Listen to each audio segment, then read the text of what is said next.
बात करनी है अपने को कैंसर। अपन किसी के साथ रिश्तेदारी करते हैं ना, मतलब अपने जैसे बेटे के लिए बहू लानी है या अपनी बेटी को किसी के घर ब्याना है, तो अपने कितनी छानबीन करते हैं। अपन करते हैं कि नहीं करते कि भाई ये लोग लोभी तो नहीं है, ये लोगों का पुराना इतिहास क्या है, इन लोगों ने पहले कोई गलतियां तो नहीं की है, इनका खानदान अच्छा है कि नहीं है, या इनका पड़ोसियों के साथ व्यवहार अच्छा है। ये सब चीजें देखते हैं कि नहीं देखते हम? या यूं ही कोई आया लड़का गए ले जा ले जा ले जा ले जा, निपट तू तो निपट, ऐसा तो नहीं करता ना। अपन ऐसा कैंसर के लिए क्यों नहीं करते? कैंसर के लिए भी करना चाहिए ना भाई, क्यों नहीं करना चाहिए? वो तो चला ठीक है यार, रिश्ता हुआ तो ठीक है, नहीं हुआ तो ठीक है, नहीं तो कुएं में डालो उसको।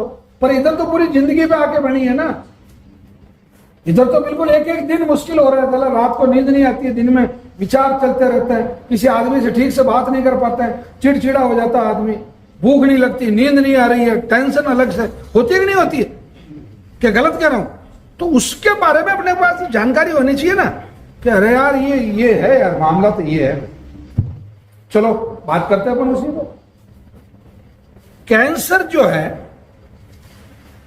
इस दुनिया की सबसे कमजोर और सबसे अजीब समस्या है, बीमारी नहीं है। ये मैं आपको और क्लियर कर रहा हूं, बिल्कुल ये WHO भी प्रूव कर चुका है, मैं भी इस बात को प्रूव कर रहा हूं, और दुनिया भर के जितने ऑन्कोलॉजिस्ट हैं वो भी ये कहते हैं कि कैंसर की जब भी वो परिभाषा बताएंगे, डेफिनेशन बताएंगे, तो वो कहेंगे आपके शरीर की अनियंत्रित कोशिकाएं।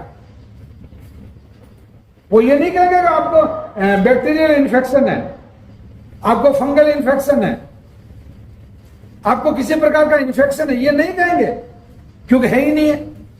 वो ये भी नहीं कहेंगे कि मतलब आपको ये जो बीमारी है, ये बीमारी अमुक आदमी ने दे दी आपको। मतलब आपके पति को बीमारी थी और आप उसके साथ में पत्नी के रूप में रही, इसलिए आपको कैंसर हो गया। कोई पति पत्नी को कैंसर नहीं दे सकता। हाँ, बाप बेटे को दे सकता है, मतलब जेनेटिकली, और वो भी केवल 11% है, 100 में से 11% ही है वो। जेनेटिक कैंसर जो है, वंशानुगत जो कैंसर है, वो केवल पहले अभी काफी समय तक तो ये 7-7.5% पे रुका हुआ था, परंतु अभी इसने वापस, जितने लोग लापरवाह हुए उतना वापस ये मतलब फैलने लगा, तो वो केवल 11% है।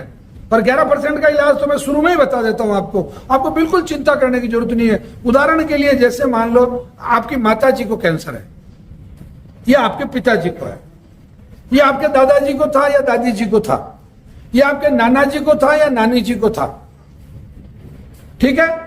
वंशानुगत तो यही होता है ना कि ये इन 6 के अलावा और भी कुछ होता है? नहीं होता।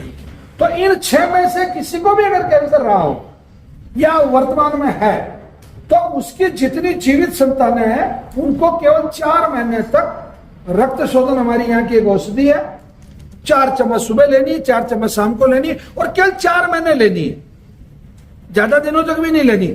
आप निश्चित रूप से वंशानुगत कैंसर से ग्रसित नहीं हो सकते, इस बात की मैं जिम्मेदारी ले रहा हूं, क्योंकि उसका वैज्ञानिक आधार है, साइंटिफिक। वो मैं कह रहा हूं इसलिए सत्य ऐसा नहीं है। सत्य ये है कि आपका, पहले अपन इसको थोड़ा सा हल्के से समझ लें, कैंसर, इस सत्य को समझ लें, उसमें कैंसर भी समझ में आ जाएगा। एक्चुअली है क्या, आप जो बने हुए हो एक कोशिका से बने। हम सब, पिताजी की एक कोशिका थी शुक्राणु, माताश्री की एक कोशिका थी अंडाणु, दोनों में निषेचन हुआ और भ्रूण बन गया। भ्रूण बन के वो कोशिकाएं 1 से 2, 1 से 2, 1 से 2 बढ़ती गई, और उन कोशिकाओं की एक निश्चित उम्र होती है। एक उम्र के बाद में हर कोशिका को मरना होता है, वो मरती जाती है, आगे जो कोशिकाएं वो फैलती जाती, और आप धीरे धीरे ऐसे एक स्वरूप में 6 फीट हाइट हो गई, 80 किलो वजन हो गया, और आप एक पूरे मनुष्य के रूप में, एक पूरे महिला के रूप में या पुरुष के रूप में या एक ट्रांसजेंडर के रूप में आप बढ़े। सब कोशिकाओं का खेल है।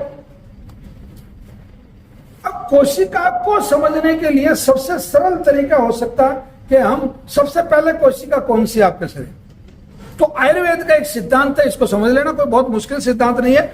आपका जो शरीर है वो 7 धातुओं से मिलकर बना हुआ।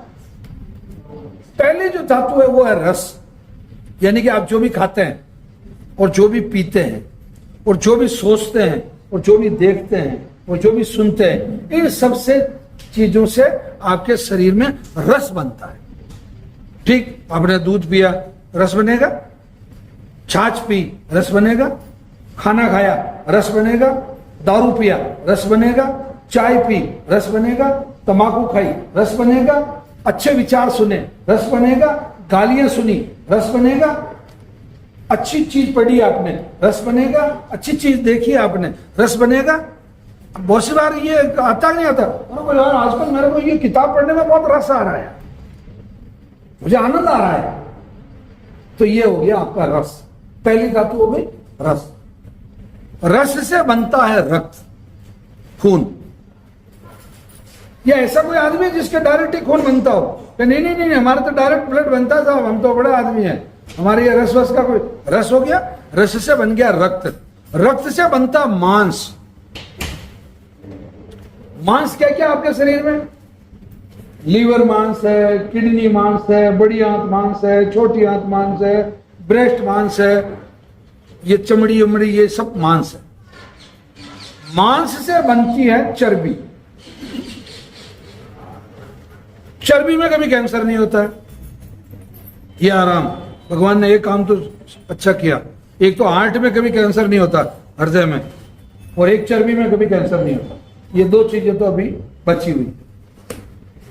चर्बी से बनती है हड्डी, बोन। बोन में कैंसर होता है, ऑस्टियोसार्कोमा। हड्डी से बनती है बोन मेरो, अस्थि मज्जा, जिसमें पुरुषों में शुक्र बनता है और महिलाओं में रज बनता है। रज से बनता ओज और शुक्र से बनता ओज, और शुक्र और रज दोनों मिलते हैं तो अभी मैंने बताया आपको, हीरालाल, पन्नालाल, सलामुद्दीन, जो भी बनना वो बनता है। ओज से बनता है मन। आप में से किसी ने मन देखा क्या अब तक? मन होता कि नहीं होता? चलो इस पे थोड़ी देर, थोड़ी क्लास को बहुत हल्की कर लेते हैं। मन होता कि नहीं होता? भाई यार मेरा मन कह रहा है मेरा कैंसर ठीक हो जाए, और मेरा मन कह रहा है कि मेरा कैंसर ठीक नहीं हो। ये कहता है या ये कहता है कि ठीक हो जाएगा? मन क्या कहता है? मेरा कैंसर ठीक हो जाए कहता। फिर मन अगले पल ये कहता कि अब मुझे प्रयास करना है, मुझे कोशिश करनी है, तब ठीक होगा ना। अपने रात में तो सोए सोए तो सपना तो आएगा नहीं और ठीक होगा नहीं, कुछ ना कुछ तो प्रयास करना पड़ेगा। ये मन है। अच्छा, ये भी सुना आपने, मन के आरे आर और मन के जीते जीत, ये भी सुना होगा ना। भाई आदमी मन से हार जाता है। आज सुबह मैंने एक उदाहरण बताया इसका। मन जो होता है ना व्यक्ति का, वो हृदय में होता है, हृदय स्थल में मन मना है, और यह मस्तिष्क होता है। मतलब हृदय स्थल जो है वो मन का स्थान, ठीक है। और मन में कभी कैंसर नहीं। अभी मैंने बताया, क्या बताया था? एक तो चर्बी में और एक हृदय में कभी कैंसर नहीं होता। तो मन प्रभावित नहीं हुआ ना, मन स्वतंत्र है ना, मन ऑटोनोमस बॉडी है ना, मन काका जी है ना, पाशा है ना मन। तो अब ये मजबूत होना अच्छा है कि कमजोर होना अच्छा है? मजबूत होना अच्छा है। अच्छा, मन से लड़ाइयां जीती जाती है कि हारी जाती है? अगर मन कमजोर है तो हारी जाती है, और मन मजबूत है तो जीती जाती है।